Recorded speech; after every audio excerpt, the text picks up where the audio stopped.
The 1950s in the NBA is a foggy period for nowadays NBA fan. It was just too long ago. The game wasn't that great back then, you would say. Yes, maybe so. But nevertheless, the 1950s also was an important period in the development of basketball. For most NBA fans, the 1950s, well, at least the end of the 1950s, associate with the start of the legendary Boston Celtics and Bill Russell dynasty. But that was at the end of the 50s. As always, I love NBA history, so I want to dig deeper. Hello everyone, I'm Purple Prince, and today I want to tell you about the real legend of the 1950s, the first official NBA draft pick, the pioneer of a jump shot, and the first real NBA superstar, Paul Arizin. Paul Arizin was born on April 9, 1928 in Philadelphia, Pennsylvania. Arizin's first crack at basketball wasn't a lucky one. His high school coach didn't think he was good enough, and he failed to make La Salle College high school team as a senior. Arizin's love for basketball couldn't be stopped. Paul Arizin went on to play for church and independent leagues, competing in gyms and halls through the whole city. During this time, Arizin would discover a key element that would revolutionize the game of basketball: a jump shot. It came by accident. Some of our games were played on dance floors. It became quite slippery. When I tried to hook, my feet would go out from under me, so I jumped. I was always a good jumper. My feet weren't on the floor, so I didn't have to worry about slipping. The more I did it, the better I became. Before I knew it, practically all my shots were jump shots.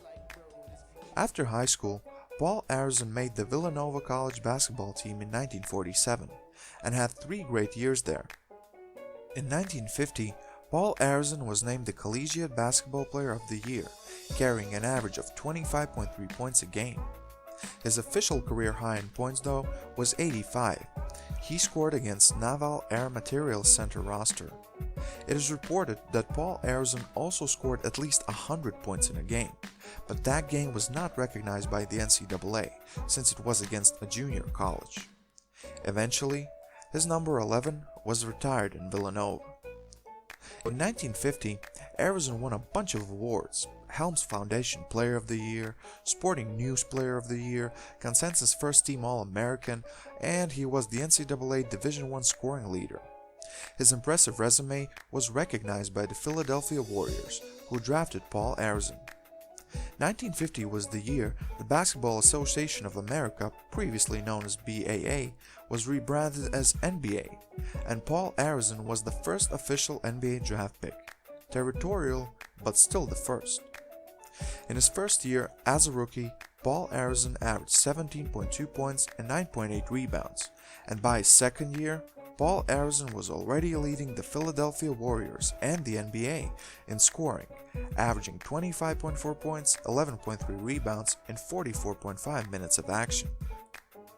But the most important thing wasn't his impressive stats. In the late 1940s, basketball was still in an era of old-fashioned two-handed set shots and slow-up offenses. Paul Arizin introduced the NBA to a modern basketball.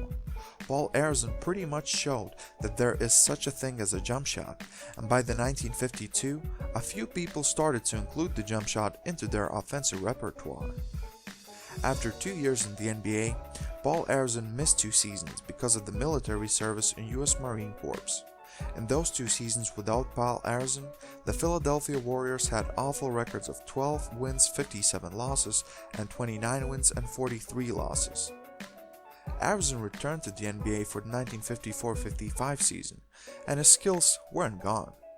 Arizin was second in the league in scoring, averaging 21 points and 9.4 rebounds, and he was once again making NBA All-Star teams. In the 1955-56 season, Paul Arizin was unbelievable, and not only him, Philadelphia Warriors finally had a great team around him. Neil Johnston, Jack George, Tom Gola, and Joe Grabowski were all also averaging double-digit points, and in total, 4 Warriors were placed in the league's top 20 in scoring. Philadelphia Warriors finished the regular season with a 45-win, 27-loss record and went all the way to the NBA Finals, where they defeated Fort Wayne Pistons 4-1 in the series, and Philadelphia Warriors were NBA champions now. There wasn't an NBA Finals MVP award at the time, but I'm sure Paul Arizin would have won one. Fresh off winning the NBA championship, Paul Arizin once again led the league in scoring for the 1956-57 season, averaging 25.6 points and 7.9 rebounds. The team was worse, as they were missing key players who were missing seasons because of serving the US military.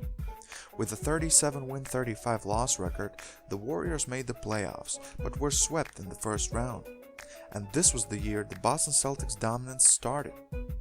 Paul Arizin got some big help for the 1959-60 season, when Will Chamberlain joined the Philadelphia Warriors, forming one of the best offenses in the league.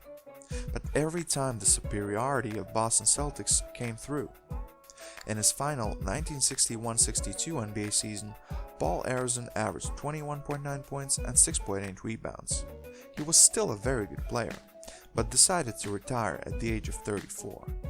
In his NBA career, Paul Arizin played 713 games, all for the Philadelphia Warriors, and had an average of 22.8 points, 8.6 rebounds, and 2.3 assists. After retiring from the NBA, Arizin didn't leave professional basketball for 3 more years.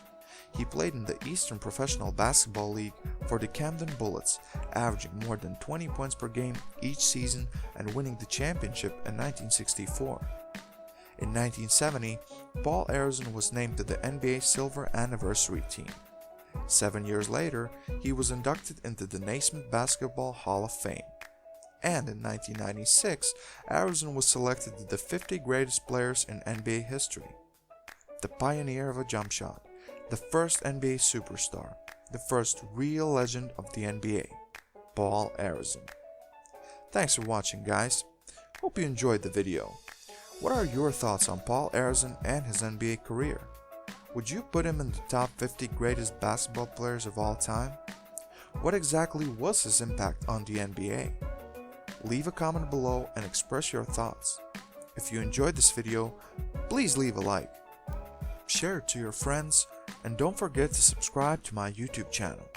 And enable those bell notifications to not miss any upcoming basketball content. Thanks.